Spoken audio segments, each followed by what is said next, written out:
nhớ to George Bana ít phong đó cái The Frog in the Kettle nhưng mới họ nhớ to phong đó họ subtitle you had to know what Christians need to know about life in the year 2000 nhưng mà đó dạng cứ nhớ to George Bana ni pa had to know một cái dạng của sáng cho lu share để cho lu họ ý giờ ni had to values môn đó dạng trình chính cứ nhớ to tôi nên luôn nên yo long là nhớ to xong up hàng là tôi nên you become more self-centered bố sáng to bố to king sư bố chỉ sáng to lừa tu lên là bố be more materialistic bố hành to cái cứ bố tao khổng sáng cái bố rong đầu sáng cái bố mua rong vàng rong chế sáng to thì khổng hắn đó lên đầu sư hai bố hành to cái cứ bố xì lên đầu họ有 currency nhà ta có chú mong cái rút hồ mà tôi này có chơi nhà chơi ta rút hồ rút to mà chơi nhà hắn thì nó có tôi này bông cho cái chuẩn đầu dạng đầu trắng đầu ra cho cứ do này do tí ở lên như chủ tao hao lử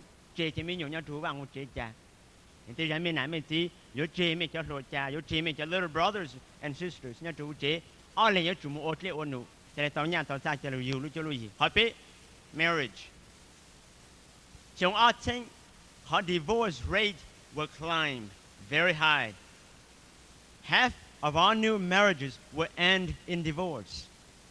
Listen to this. By 2000, Americans will generally believe that a life spent with the same partner is both unusual and unnecessary. And that trong ở trên America là sự cho tôi nên cứ nhau lấy chờ nó yến trình hàng ta ít tu cứ yến du nó ổn định là chỉ chăm bên cứ yến du ổn định ta muốn sự nên là tự nhiên ta sẽ là yên tao là people will begin to consciously acknowledge that they are likely to have several spouses over the course of their lifetime. Tôi nên nhớ pi là một sáng chùa ta ý sự nên cũng chỉ chăm bên cứ yến tu yo chăng là hắn đã yên tao là and will choose partners who will best satisfy their needs during the different period of their lives. Bố yên chán đâu từ cứ luôn bán tao bố lu sao tao bố lu ju bố sang tao nơi từ cứ rong nó bố nhớ bố lu nín. Instead of thinking about marriage as a lifelong commitment, we will perceive it to be a temporary union. Thành thiết cứ sáng chùa là kế sĩ yếu, yếu tăng ý sĩ ninh. Xong ở trên, phút lấy tì luôn, xa luôn dư mà thật, kế sĩ yếu, yếu in đủ sư. Hợp lâu, family. Nà hát chí, yun trình hay là họ cứ, yếu sĩ yếu in nhận đủ, yếu nhận phong thao bên trở lại, yếu nhận thao nã phong thủ bố là gì. Forget it. Leave. Trả lưu lưu tu cứ hai trở nên nà chí, yếu sinh đau trong hình. You know, bây giờ tôi cho Americano, you have seen it. Some of your parents have done that. Family are torn apart. Hachi, single families. Now to according to Census Bureau, you saw how to know that you eat thank you for Jojo. More to plow for picture your pan. Chitting single families in America. You eating your for Xiang Joe. You want to off a cheap pan, a cheap boarding of pay pan, single families. You eating for Yi Joe. More to Elan, cheap for Yi Joe, your pan, single families. You eating your for Jojo. More to Alan, cheap for Yi Joe, Yi pan, single families. For San is shown up pan, how rate no yun jay more to 5 million single families in America. That will include some of Hmong families. School, hot dog. Nhớ được xong ở trên,但是呢，cho tôi nên cứ mong cần đâu. Bây giờ là bố lên nhà cứ tan thẳng gang đó khi cần đâu. 但是呢，一对民用对cần đâu，也梦做叫 private college 里要是 university， 像一天就播就叫那梦，一项讨论时可能搞当包项，你要是你叫伢子了，就只叫$100。The tuition, room and board, books and fees， 但是像二千，好 price 那要 double。Man, if we are poor, we end up in the streets. 就好。có cỡ tăng college, cho nhà gì một ít bộ sinh, who can afford it? And to being a Christian. So I think 10% believe that one must be a good person. Có percent riêng là giới chủ tàu ở chỗ này rộng nữa. Có ít percent riêng là giới chủ one must go to church. Có bao percent riêng là there is a God. Có bao percent riêng là one must love, that you help others. Go 2% believe that one must accept Christ as Savior. Nên go 8% rằng that you should live differently from other people, and then go 8% don't know. Trong áp hàng, tôi yếu ở đây chẳng là mua, tôi cứ rằng tại mua vàng chữ là khó khăn được gây rút khỏi rung. As the world turns, what will happen to our generation? What will happen to our youth? As the world turns, what will happen to you as individual? Bây giờ tôi tả nó chỉ là ít tả cứ dùng gì trên bây giờ lộ ổn định, believe me, and you know that very well. Lúc này tên nó is turning upside down. Cho giờ mà nó cũng preach on as the world turns, giờ mà the world nó turn this way. That's why mấy cho tao nó nhớ theo đây nó, chắc theo đây nó nhớ tao I don't know. Maybe they follow my title. That she, as the world turns, you will see lots of things change. Tôi nên tôi kể lưu yếu blue rùa khỏi rùa mông. Tôi nên tôi kể rằng gì yếu trở rùa mông. Tôi kể lâu hú nhau chủ hú mẹ, nhau chủ tôi nên yếu blue rùa mông. Tôi kể ở sáng đế yếu blue rùa mông. Hay tôi kể cứ ý lên phụ ý lên yếu blue rùa mông đấy ha. Ý lên yếu dụ ý lên yếu ở blau chủ ý lên. Kể sĩ lưu sĩ phụ yếu trở rùa khỏi rùa mông. Mấy tôi giờ ngồi nhìn cho newspaper, cho đón đỡ cử tờ, nhớ đến rằng Georgia. Nếu sau trang đỡ một chỗ Ann Landers, mình bảo từ phụ nữ rồi. Nếu sau trang đỡ một chỗ Ann Landers, hắn ta cho lối nhớ được tả nó mà chỉ một bánh sĩ của ý dạng trang chỉ lo lên. Thấu bây giờ cho lối mà bánh một bánh sĩ ổn đau dạng đau trang cỡ lên. Ha cho lối nhớ được tả nó mà chỉ bảo ta lúc này nhung bảo lại trang, của trang chỉ cho sao ấy dạng trang chỉ lên. Mấy tôi lối cầu cho xong. Sau ít lần đó đã khác một chỗ Ann Landers, gì hay là nó một tết tôi giờ cứ sau trang đã họ đã complain, tôi cho lỗi nhau đó tả nó, trang đã nó nhỉ hay là nó. Dear Ann Landers, The reader signed Georgia, who lived through the Depression and described how hard it was to be a teenager in the 30s, said kids today have an easy time of it compared to teens in his days. You said you couldn't argue with him. Well, I can. Let me ask your generation a few questions. Chắc cũng tại đó cho ít trả lời của tôi được nói ha. Nếu sao hay nói là and Landers, tôi cứ nhìn có trang đó cứ sau nữa luôn về tại Georgia, cứ nên tao bán đi từ tại Polo nên cho nhìn bộ lấy trang nhóm cho giảng thao lúc sợ cứ nên chuyện giờ ít tuổi lô nhớ rồi tại ít tiếng cho phải bây giờ hắn đó, là tôn chả mấy nhiều dâu nhớ rồi tại nó sẽ trả lô nhớ rồi tại nó, mà vậy cho lô cứ chỉ bao căng chỉ bao hậu là thì có những hạt chủ hộ ta có nửa hai giờ cái đó là có những chẳng chỉ tao nữa là sự cú chẳng tao có, giờ cú nụ có cái dạng này nó. Are your parents divorced? Có nãy có tí phụ ta xin cho. Almost every one of my friends comes from a broken home. Yo lâu cũng chả phong gì cho tu lưu hỗ trợ tên hình cứ nãy tí tờ là. Were you thinking about suicide when you were 12? Thầu cái con món nó nhung có xong có phụ ta sáng từ khoa cứ tôi có từ kinh phá chế. Did you have an ulcer when you were 16? Có lúc plan phụ ta ở cả tháng thầu lúc sợ cái con món cầu trâu xong. Did your best friend lose her virginity to a guy she went out with twice? Cái thì phong như phụ trợ lại xỉa nếu lúc chế là thầu lúc sợ cái nên nhà con rượu từ giờ hắn ta mong ra sư. You may have had to worry about VD, but did you have to worry about AIDS? Có nhiều sáng thì cho các mỏ VD hắn ta để có phụ nhiều sáng thì AIDS. Did your classmates carry knives and guns? Nhớ đó thọ mày ta mày cho cứ muốn cần đâu bằng gan trang gan phò muốn thật chết cần đâu. How many kids in your class came to school regularly drunk or on drugs? Vì cho tôi chả mấy nhiều cứ tôi cần đâu nhưng cho mày lưu chẳng cần đâu hơn đâu. Tôi đã ban nhận có liệt có cháu sư. Did your school have armed security guards in the halls? Nhớ đó ta thọ mày kế cần đâu. Bố mới cho security cho tầm luật cứ rú nhớ đó tê. Thật tê kế tê họ hơn đâu. Did you ever live in a neighborhood where the sound of fire gun at night was normal? Mình phụ nhau chủ lưu giờ cứ chẳng có tầm mọi nó phòn rõ chỉ là normal cho số là. You talk a lot about being dirt poor and having no money. Có bá chân đâu dạng đâu chẳng đi từ blue hết chúng nhà sĩ. Since when does money means happiness? Tí thầu tí lưu là cứ ta tên hình luôn nu thà tao thành mua kế cứ rong xa. The kids at school who have the expensive cars and designer clothes are the most miserable. Cái mình nhớ cứ nhớ là chế cần đó là chỉ cho cứ mua chế cứ rong là chỉ cho cứ năng cao rồi rong hơn đâu. Giờ cho cứ nhớ sát chẳng plele. When I am your age, Georgia, I won't do much looking back. I will just thank God that I survived.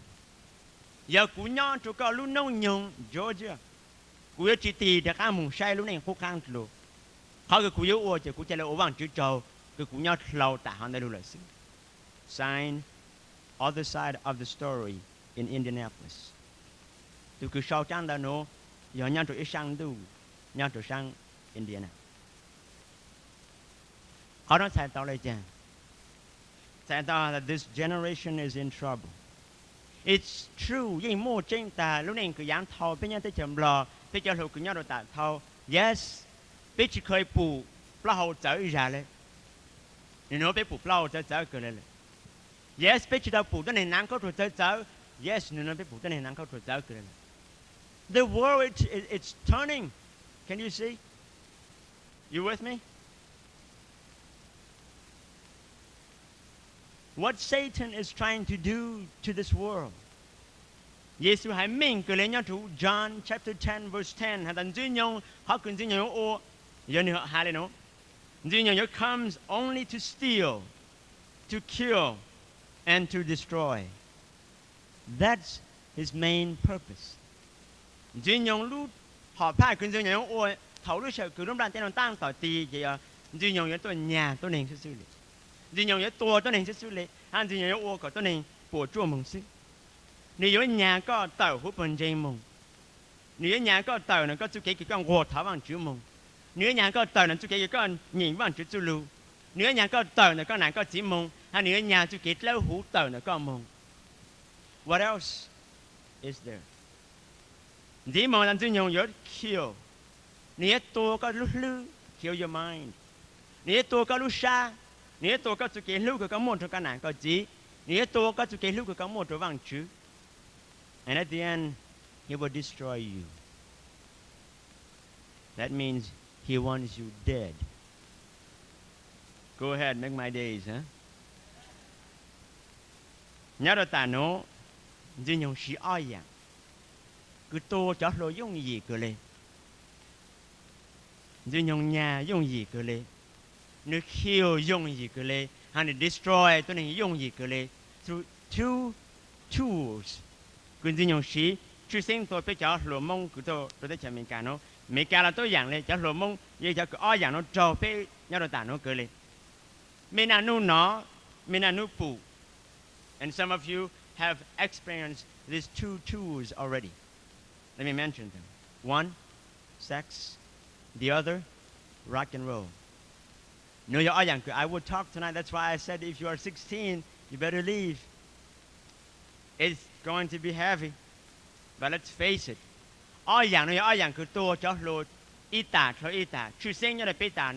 As the world turns, everything turns around. First, talk about sex. That's what you want to hear. Jim Watson,你所以碰到，你做一個 section，你做你碰到你所into 10 rotten reasons to have sex. If you like to jot this down for free, 10 rotten reasons to have sex. Now, if you know 10 things, these will ruin your life. These are the things. Okay? Number 1, to make love. Number 1, yeah, to make love.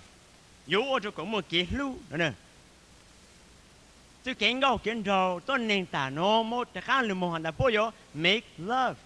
You create love.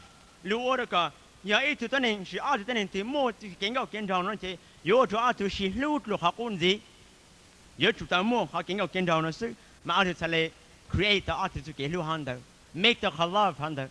But you know something? In reality, you are making love. Then you still make her love away from you. Now, dessert before meal. How dessert become what? Desert. It's hard and dry. It's tasteless. Okay? Number 1, yeah, to make love. Number 2, to prove love. Now, if you love me, prove it. Have you heard of that? Wrong.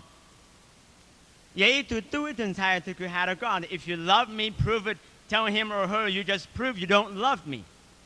If you really love me, you wouldn't make those kinds of demands. Hey, look, you pretty? Do you love me? And she said, yeah. And then he would say, if you love me, you gotta prove it. Tell him, get lost. Yeah, make you all know, make you check what how can me prove me to get you, how can make you Honda become rotten? To get you into monong get lunch to me. Happy to build self-esteem. If Haku auto turning bong to get out get to, getting out get down no. Pay your post tank a bow. And they, hey, look, good year isn't good lot cleaner. Who cock car? I'm pretty macho. Can you see? You know, I'm not a weak person. I'm not a sissy man. Hey, I'm tough. The someone to build self-esteem, but it's the wrong way of building self-esteem. The Shindao to build for self-esteem.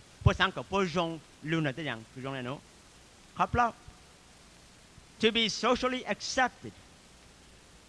Now to point here that hey look man, có hai trời hai chuyện trong này có sự. Now to point you how do you đâu dạng đâu chẳng lẽ. Now to point you do you cần đâu okay, now to point you do you nhau okay. Almost pressure luôn đâu dạng. Chứ họ cứ post sáng okay, họ cứ become socially accepted. You chủ ta more sex. friends you had to meet, how do you know? What are you, gay or something? Now do you have a man? You are the only virgin I have ever met. But tell him, yes, I am. I mean, not gay, but yes, I am the only virgin you ever met. Don't tell me you're gay. I'll kill you for that. Number 5, to pay for a date. Đâu từ mong kiến gạo kiến đầu đó họ bớt sáng take advantage. Họ đâu pay for a date. And hey, look, I'll take you to McDonald's this morning, and then tonight, can you pay me back? Now they take advantage. Họ đâu lại don't ever pay a guy that way, girls. Tell him get hamburgers somewhere else.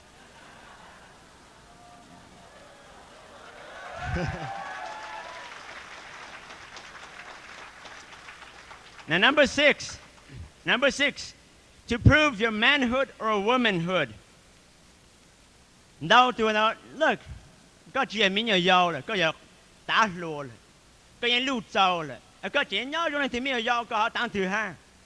You have to prove that you are a man. You have to prove that you are a woman. Đâu từ phong nó kiến đầu đó họ có sang prove that yes, we are men, we are women. And then after that, they have become little babies. No more men, no more women.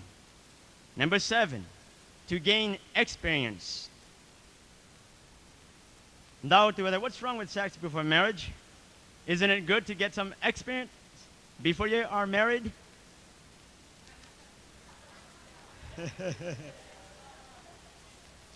Experience? You don't need experience. More young experience could bring into marriage. Number 1, no experience. Or number 2, wrong experience. You can bring number 1, no experience. That is the only thing. But if you bring number 2, wrong experience,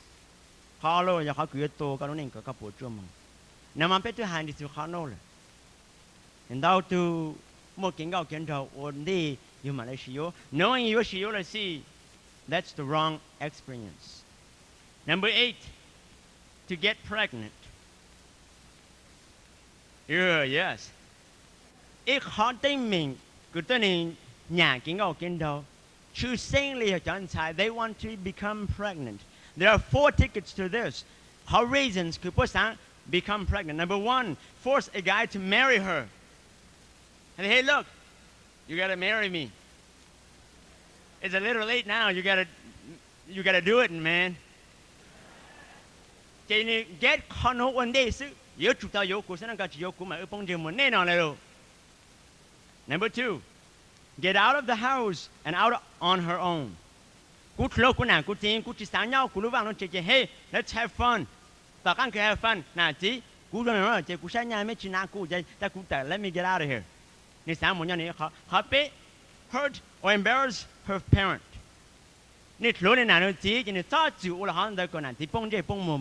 Never do that.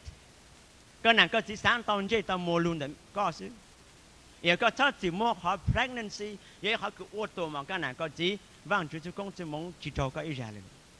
number 4, prove that she is a woman. Until I get pregnant. Number 9 on the list, just to feel good.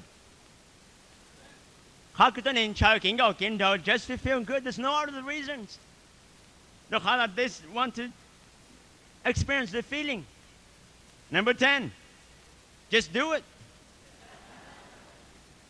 You are going to have sex someday, so why not just do it and get over with?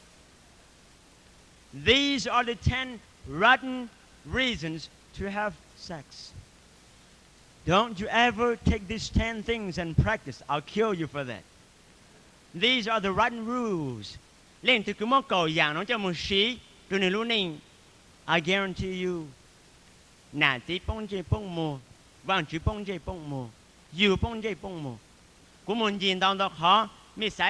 youth director. Who mentioned this, and I think this is the largest crowd. Who become a part near to who may become a part near to who. ya me oi yang ko chi jong it hurts me very very bad. Chi hurt me sư. Chi hurt me na me ti sư. Chi hurt me lu congregation sư. I am a part of you. You may say, well, yeah, but what? I'm in it. Cú sang cái bé cháu lô chỉ ra. Cú sang cái bé cháu lô vậy cháu lô cứ bang bé nó nên ta bù trò bang chứ. Bù được bé được society, bù được bé cháu mong cái này. Mẹ bé tôi chủ lấy phản lên nó. Nhà bé phản lên nó chỉ ra tao đó tôi phụ đó là cuốn trình là bang chữ phòng có mong được bé cháu mong vậy lụt vậy bang chữ trông lên hình.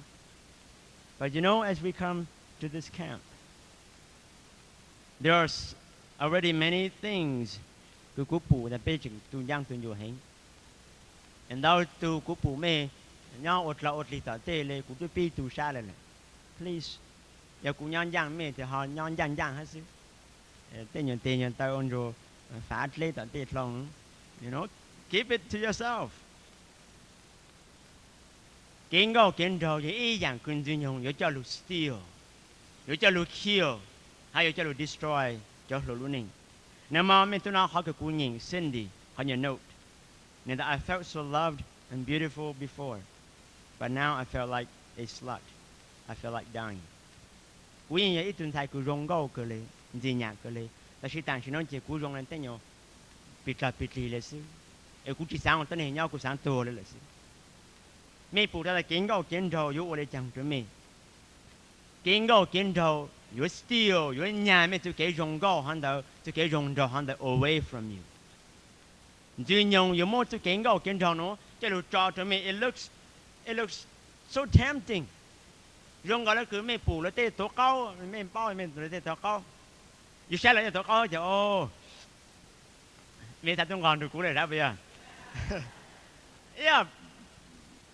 Cho nên biết khâu bị chỗ gì thế nào cho ôi khề lên, dù những món kiến gạo kiến trâu rồi chế cho tới này dùng gì bỏ lại hắn đây, and đâu từ chỉ kiến phang chứ, hey, it looks beautiful, it looks good, makes you want it, and the minute you do it, it becomes rotten. Now mà Lisa hỏi rằng, we got up, we felt dirty and cheap, but it was too late. Nếu dùng gạo ta làm mà thì ta ăn cứ nếu sáu rồi rồi chẳng, nếu lúc chế mà nó ngày đang chịu rồi nè. Chúng mong ngày lan chỉ lệ mà. Nhà chủ hữu Donald Woodman pointed out the home invaders. You saw how they know. Last year, 25,000 sex scenes appeared on television.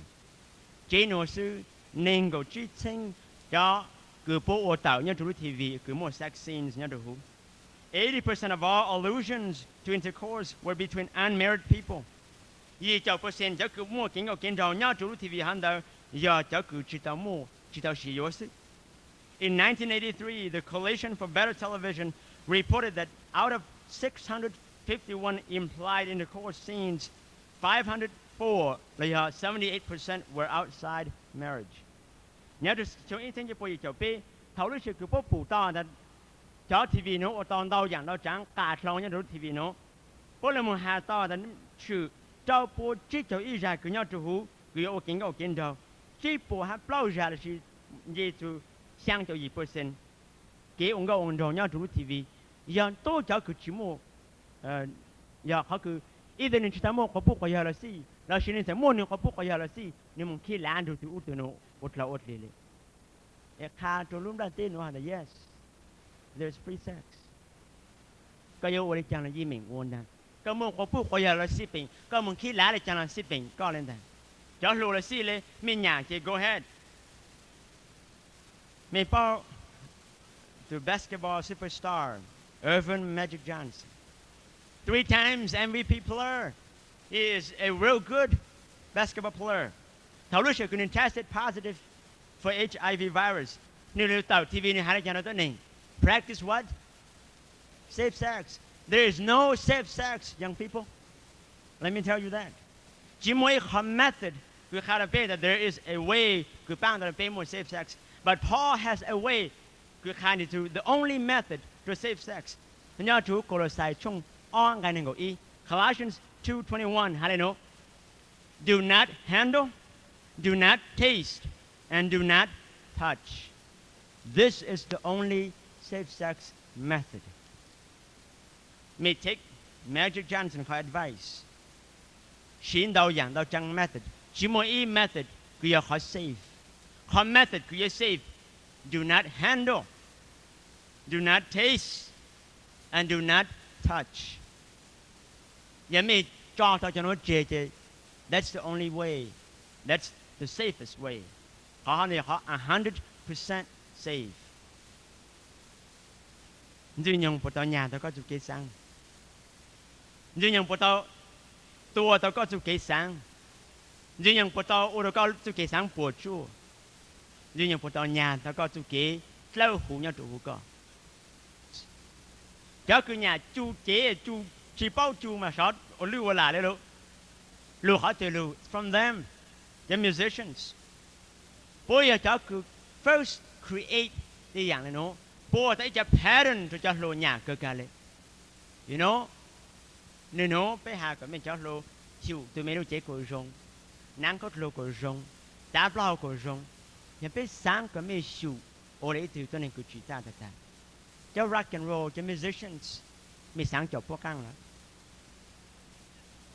Bây giờ musicians, bây giờ admit, bây giờ lên cho tôi nên bảo là hẳn phố style of living, nhà phố lifestyle, your drugs, your free sex, your rebellion, your the occult, your homosexuality, highway to hell.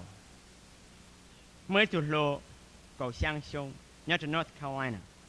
Nếu chỗ ít bang cứ cho rock band, po cho Scorpions. Near the Japan Scorpions, all the way to a bridge on I-40 near to North Carolina, and flew over the rainbow. Lão đi cứ po răng go, cứ po tàu sâu chạy hắn đơn. Lúc sợ cứ nên muốn tuần đó, I float cho, nên chạy lại flew over the rainbow. Nếu giang đó, tôi cho hắn đó over the rainbow, but he did not survive. Thầu lúc sợ cứ cho, chế tôi thâu giờ. Tell the Scorpions their number one fan has flown to the rainbows. Their number one fan has flown to the rainbows. I wonder how many rainbows he saw. Last year, General report had a more people to kids try to kill themselves. People pan to your musicians, your lifestyle. All people pan to your money reason. People follow your musicians, her advice. Flew over the rainbow? No. It was just a bloody rainbow. If they flew over the rainbow, I guarantee you would never see any rain, any bowl. You will see a lot of blood and brains. Beautiful rainbows near the heart. The third M, her message. Put your rock music, the message to your lawyer lunchi. Basically, put your message, you deal with free sex, homosexuality, you to Satan, you to murder, you to suicide, you to incest, and you to violence. No, you put your message, now to put your go. Me cho cứ nhà nông chẳng go. Tonight, I want you to think over. If you have brought them here, I don't want them to bring it to me. It will kill. It will steal you, and it will destroy you. Listen to their messages. Cho ACDC, when we don't go, I know the hell ain't a bad place to be. Được tờ yên chỉ phèo rồi từ em muốn nhớ là nhiên chỉ phèo rồi từ bữa mỗi rằng có gì là hell's bell luôn đủ tờ lúc chú lúc nhờ trước cái phèn chữ đi hả nè hai đây nè see my light flashing as I split the night cause if God's on the left then I'm sticking to the right.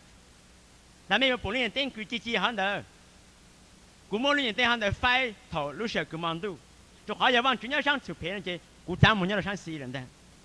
I'm going to take you to hell. I'm going to get you. Satan, get you. If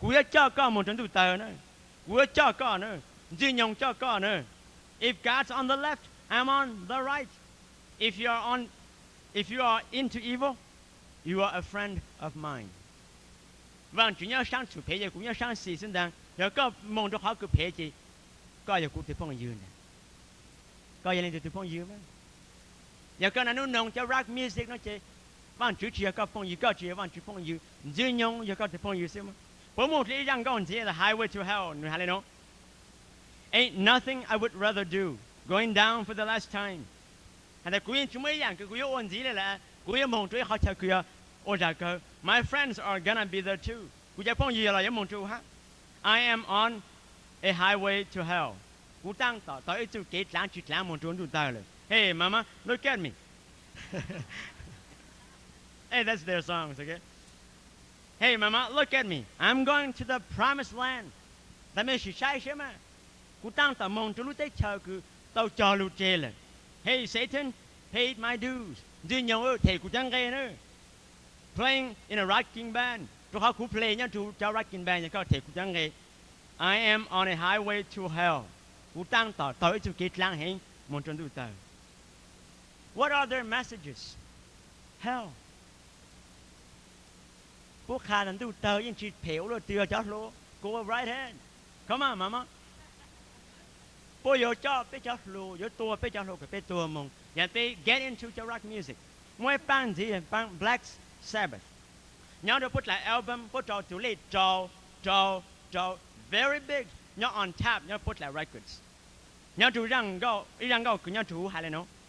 Now I have you with me under my power. Ta chỉ nói lô, cũng để tao có nhớ tủ khang, cũng lưu phụ trí. Our love grows stronger now with every hour. Chú kể lưu mà lưu ru khó ru, thật số lưu nông nhồng lên là. Look into my eyes, you will see who I am. Sai cú lúc không muốn nó coi bao thì cú lên từ. My name is Lucifer. Please take my hand. Cú luôn bề giờ Lucifer, tôi cú thay tiền đây. Mình bao Lucifer giờ lên từ của ya. Lang từ thơ nào lắm, từ hoàn ăn lai nhau đến từ thơ nào lắm. Et to Lucifer na kế cú kế thì tôi lại, hey take it man, I'll take you to the promised land. What the message? Take Lucifer's hand. Cái tổ Lucifer sẽ tiền là cái tổ vàng sẽ tiền mà. Mỗi ban gì? Bon Jovi. Bữa mỗi chó go hay là wild in the streets. Oh, yo cứ đây chẳng là cứ tận tới kế là go ahead. Đun ra luôn hay là nó. A member of the boys' brigade had a date with the girl next door. Mấy bang cửa chó lô cứ một thằng hà luôn mà nhảy từ lòng gấu cứ nhá tỏ bối sang khỏi trong hắn đời cười lên. You know it made her daddy crazy, but it only made her want him more. Cho nên tu loạn mà đang nước một ô lỗ thì nó nhận sai hắn đây là mà ô lên tí mà ô nhớ vui lên luôn, thì tuần sai mà nhà cho loạn đời cưng gấu lên luôn. So she headed out through her bathroom window. Anh nhận sai cái tờ nó lúc họ chế cứ tờ lúc họ chạy cứ nhau cho tờ lúcห้องน้ำ. What her daddy didn't know was gonna be all right. Họ cứ nên thích chỉ bảo chứ, hey, chú lấy chàng. Don't you ever climb through your bathroom windows. Those windows are tough. Don't try. Especially when you live in a third or fourth story apartment. Mấy ốt lỗ thì mấy nãy mấy chỉ bộ bao mà. Tuần thái nó ở nhà họ nó cứ lên nên nó nông cho rock and roll music. Why on the streets? Bố cho nên chơi tới dạng nó cứ lên nên nào nó chỉ giúp tua nhá họ cứ nên nào nó chỉ hai chữ tao nữa. But she enjoys it. And me, me don't just go no to make crazy or to me not meant to con đồ nó mê hala. Michael Jackson mới rằng go the body. Lúc chế nè hala nó girl, I want your body. Girl, I need your body. Anh ta chọn mi anh thầy cũng chờ cái lúc chế chín chờ. Cũng nhà cái lúc chế cơ lê. Girl, I want your body. Won't you come home with me? Cũng nhà cái lúc chế cơ lê có phải cả lúc tao cũng chế. Don't follow him to his house. Mình bảo là Michael Jackson giờ nhớ chú cho Jehovah Witness issued to the truth to millions of dollars. Bao nhiêu cho Jehovah Witness. And be considered cho Jehovah Witness vậy cho cult. Cho cứ cho riêng cứ chúa lên. Cho tới này mình bông cái thằng cái chủ cái lên. Michael Jackson vậy tụi cứ nhớ chú mình support cho ban hắn là nó lên. Giờ mình một ít lại cassette ít là album của Michael Jackson cho chị mi support Jehovah Witness Billy Joel mỗi rằng go hallelujah only the good die young bây giờ trở rong sẽ lên tôi thảo lô lô họ cứ nơi hà mà nên là có ô rong chỉ có tuần xuống xuống nơi hà only the good die young tôi ta này ô rong mà nhau chuyện đấy sẽ tua rồiแต่是ตัวกูว่าเพย์มาย้อนเดย์เฮงนี่ฮะนี่ฮะอีกคนนึงฮะแต่จอนชายคุณเจงว่างชื่อ the religious girls stay being virgin too long จอนชายคุณเจงว่างชื่อว่าจะไม่รู้ตัวไม่รู้เจยอดแล้วหุ่นเดย์ว่าลูว่าจะชัวกินก็กินเถอะนี่ฮะเลยเนาะ some say there's a heaven I say there ain't แต่ไม่ใช่แต่มองดูจริงๆกว่าแต่ยิ่งขี้มัวเลย I would rather laugh with the sinners than cry with the saints. Sinners have much more fun. กูจะสู่ล้วนดูจะตั้งหนึ่งว่าจะว่าชูแทนที่กูจะอ้วนดูจะตั้งหนึ่งกูจานย่างจานยิงดูเขาจะตั้งหนึ่งว่าจะว่าชูมั่วเกล้าเรียนดาวลู You know ดาวที่เป็นเจ้าลูถั่วเป็นจริงกันลุงเจงว่างชื่อว่าจิตเอาเลยเนาะว่าจิตเอาเลยเนาะว่าจิตเอาเลยเนาะลาวงเราจิตเอาเขาเลี้ยเขาจะเราจิตเอาเขาหล่อยิ่งเราจิตเอาโอ้ยเนาะเราจิตเอาเฮ้ยกูสิมันดูเจ้าตั้งหนึ่งกูจิตเอาว่างชื่อว่าโชว์อย่างโชว์จัง Have more fun. But look into the book of Proverbs, chapter 14, verse 12. Van Jerusalem, hallelujah. There is a way that seems right to a man, but in the end it leads to death. ก็สร้างแต่ทุกอย่างเรายงยีทุกก็รงทุกก็เกลลอยทุกก็เกลแต่ทุกอย่างเราเจ้าก็มุนทุกเก็บลูกเก็บตัวสิ Madonna. Now to Time magazine. Madonna, hallelujah. A lot of what I am about is just expressing sexual desire and not caring what people think about it. Nên bao giờ Madonna vậy từ cái nàng có lột giáo hình. Mấy thằng cho nhau hồ nó use Madonna as meant to role model. Nên là họ cứ cú nàng có lột rong lên nó, giờ cú sáng express có sexual desire. Ôi đó có tôi này mà oh crazy about cú này, cú chỉ care rồi nhà hai đứa cháu nó cú là gì. Madonna mấy bao giờ nên cho ít cho nhiều crush, cho ít cho mai cần khen, ít cho crush nhau chủ nữ, rồi chỉ trang là cho ít cho crush nhau đời nữa là nữ tôi hướng dễ ít cho crush. Tôi này nữ này là giờ biểu là chàng có sẽ cho crush nữa, cái sáng bao nữ tê lên nữa. Listen, crucifixes are sexy because there is a naked man on them. How sick can anyone be? Sai vang chuyện đồng khâu lì chỉ mong ngày họ lệ chẳng hạn họ cứ cú cho chuyện đồng khâu lì nhau là cú lúc chết lang là cú lo pan gì cho họ mới từ này la căng nhau cho họ đời sick, isn't it? Pink Floyd, band group nó khá cho mấy người giàu của chuyện giàu mua po cho rock music gang nó cho mấy người giàu của chuyện giàu nông po cho luôn nó mà hà có cho mấy người giàu nó repeat after po hà lên nó Now, to me, you could not put your pain in your we don't need education. We don't need no mind control. Hey,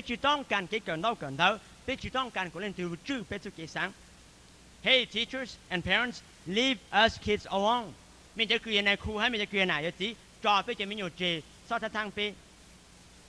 Listen.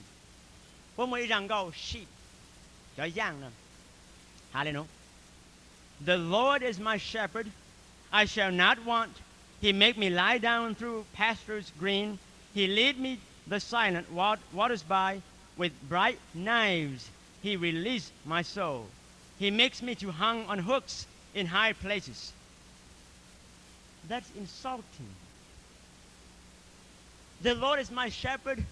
Vang Chúa tôi cứ dù giang cứ rong. Nếu cháu cũng muốn cho ta tết lê. Hả chứ cho nhỏ nhúc vào xa.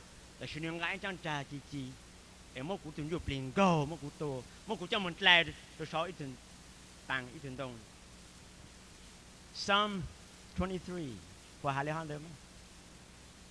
Bố cháu chú vô sai chú tàu vang chú sư ta. Cháu rắc. Bố khó message chú lan chú mà. Bố thua vang chú sư ta. Hiện bây giờ lùi bên nó nông cho nó gạo nó bây giờ cái sáng kì. Bây giờ bị thua vang chú hát ta.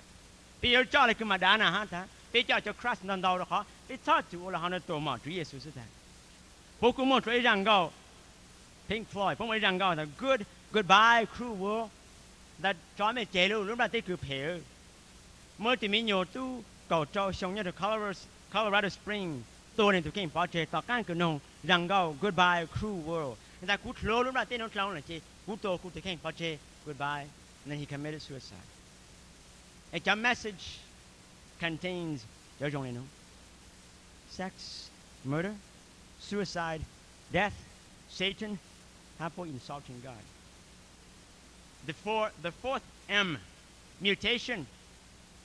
What it does to our young people?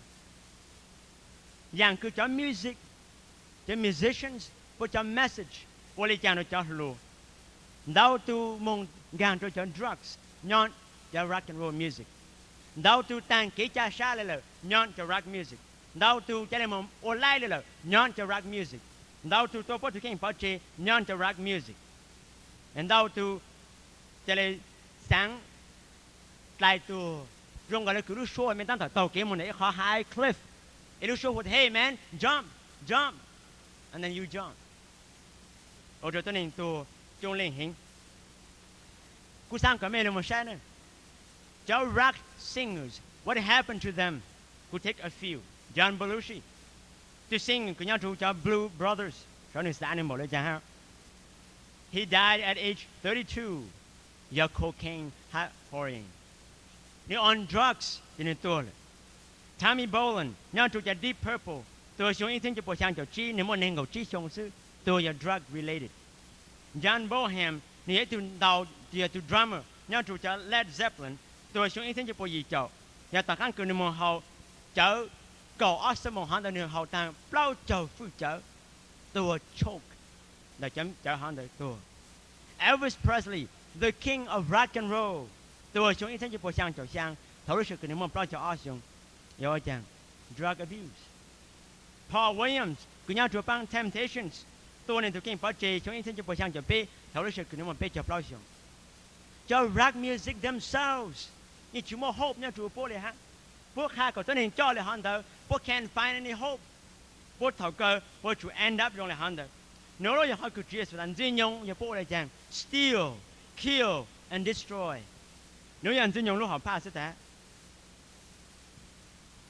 Mấy picture lên cứ tôi chủ camp nâng ngàn rock music tôi. I don't want to show hands. But you know if you did. Tonight, gather make your rock music. Thì ra mình tôi chỉ nông bố thì chế đó chủ cam nữa ha. And it'll kill you if you continue to listen. Mà nó cũng sang cả mình muốn chế mình gather make your rock music. Cho cassette mình nhắm một cassette album disc. Lan chỉ là gì? Ngang tôi có tan piki. Ngang tôi ít nhà bao xe cho đồ chế tiêu cho cú sĩ mình trai để tôi bao à. Để cú chẳng bao chế. Nhưng mà lại ở từ lần đàn là mình ta lại chịu lột lên một mốt gì. Rồi nó cũng sang cho phê tì một sai. Cho cứ trâu cho rock music tua bố lúc nên lúc lại into để chỉ bố trì cho kháng lúc lại bố hạ lên nó mới từ vừa mic. When I started listening to rock and roll, I started to change completely. Nếu cứ cú pi nông cho rock and roll nó chỉ nói đầu cú nên pi lông thọ này lên. Eventually, my favorite group came to be Mötley Crüe and Quiet Riot. Cú cháu cứ cú nhà trong play mà Mötley Crüe had Quiet Riot. I never started smoking, including dope, drinking or sex until I got into rock and roll.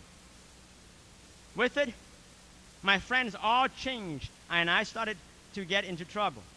If God would not have delivered me, I would probably still be heading down the road that rock got me started on.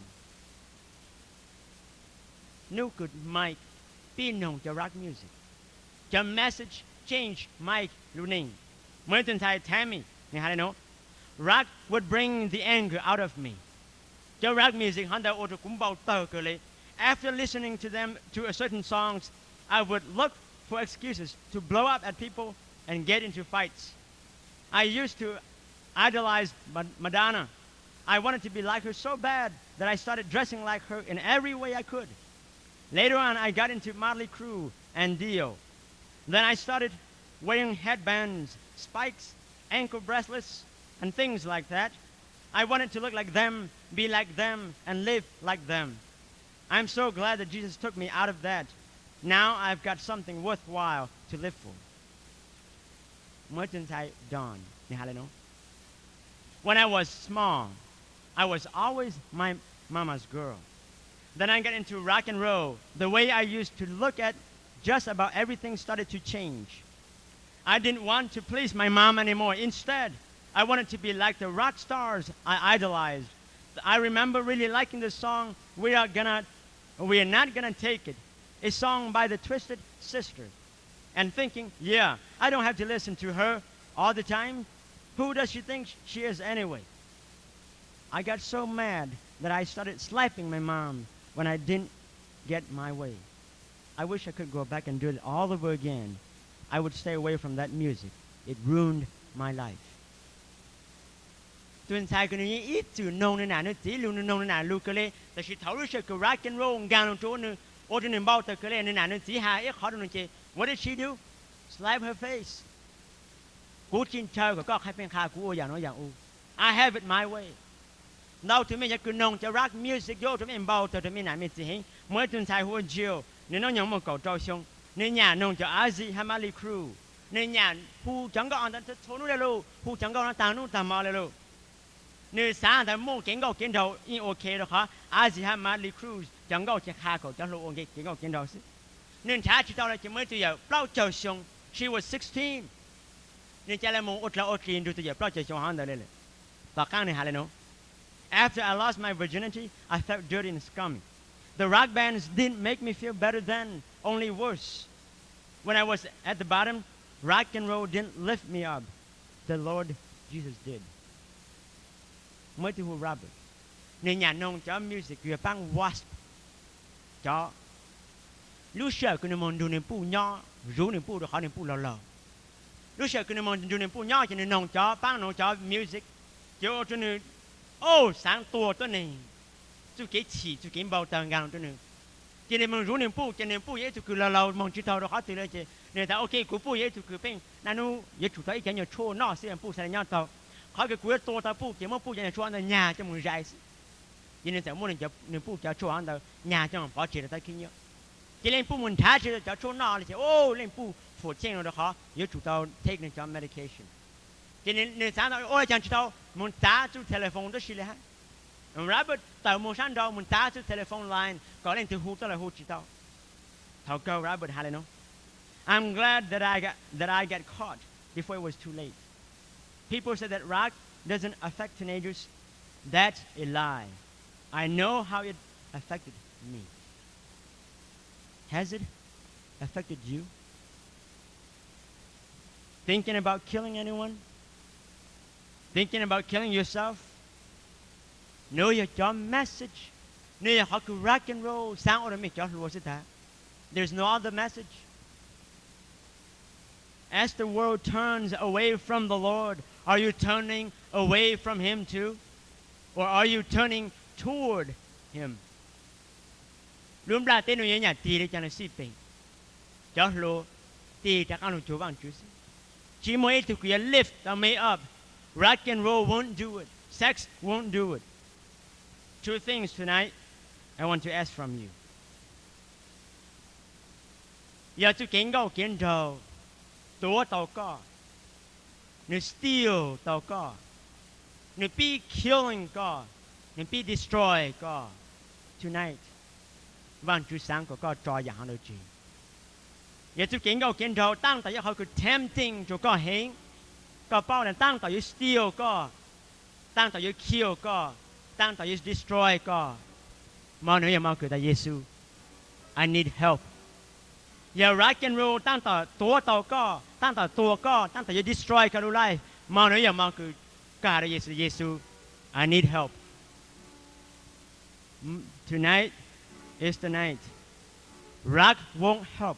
Sex won't solve the problem. Only Jesus can. 别想着别胡让告，让主让想着别，让想着别路上别胡让告喏，有個包的耶穌胡個，個包的幾就幾處就幾高幾頭，有個包的有 music 佢用嚟當當胡個，胡sang個當路上佢邊度就胡上高喏的，別胡讓想着別愛一愛二愛不還愛幾。La te Nyaj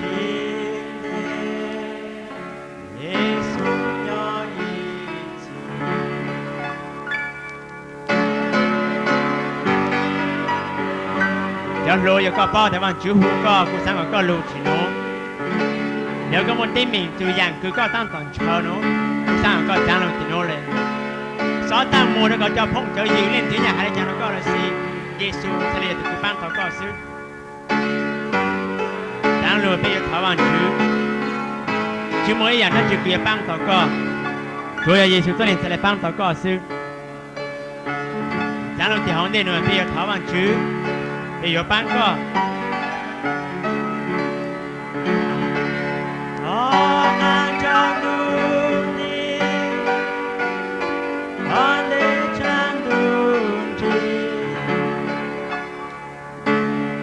nếu con chơi cho cái băng nó thì có một hot temptations cứ yang cô có sẽ có hai bạn chứ muốn chơi cái băng cô sáng có băng của mà nó rồi sáng nó lúc xưa nó lên step out from your seats cái lúc thì nó bây giờ tháo bạn chứ băng lên ngày plau Hallelujah oh luti poche mình lên trên con cho cái băng mình sáng lúc thì nó bây giờ tháo bạn chứ mình để mình chỉ tháo bông được cái dạng nó là gì mình tháo bạn chứ cái băng để sáng lúc bây giờ tháo bạn chứ lên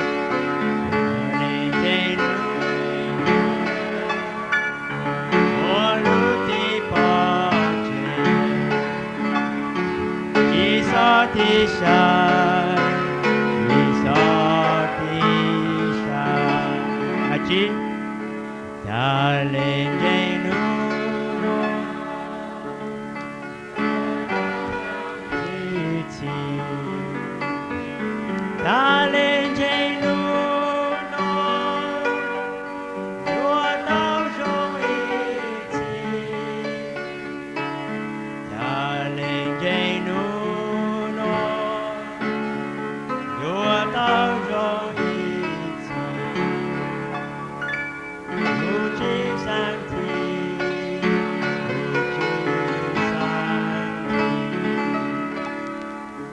Để mấy bao đã dạng nó tăng vào disturb mấy lúc xa mấy bao đã có temptations nhau cho chú kiến đầu ngô mấy hình để nên chỉ tao steal mấy là gì chỉ tao kill mấy là gì chỉ tao destroy mấy là gì it's beginning to tonight I want you to comeวัน主也幫到個有可能當到我個วัน主才嚟到佢幫到個事到到那麼大家們被接 feel very guilty how could you tell大家路點喏 he came back some of you came back tonight it's your night 有個包 rock and roll rock music 當到我個直到多個了事個包的個當到 falling into it come please sing the last stanza again 有วัน主講個 come lúc xưa cứ bạn chú chờ con thằng chỉ là sẽ có nhà lông chờ conเลยยันเช้าวันจะสุกี้ปังกูสร้างกับก็จะได้รู้เพื่อหงายจีนสิ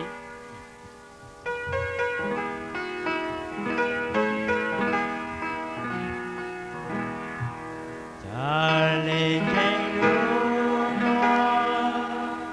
อยู่เราจงอีที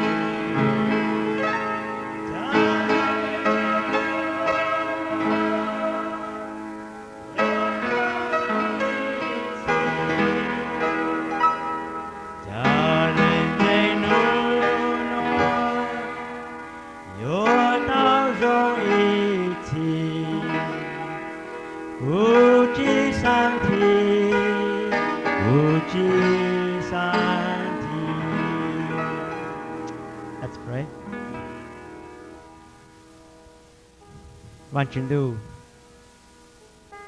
ก็รู้ไปก็เจอินุชื่อหักดูเป็นสิอินูทลอยอินูอีหมอทลอยอีหมอเอก็หูไปจงเล่งจากการรู้จักก็วันชื่อยืนยงตั้งต่อมรดกเต้นโนหลงวันเตาอย่างเตาจัง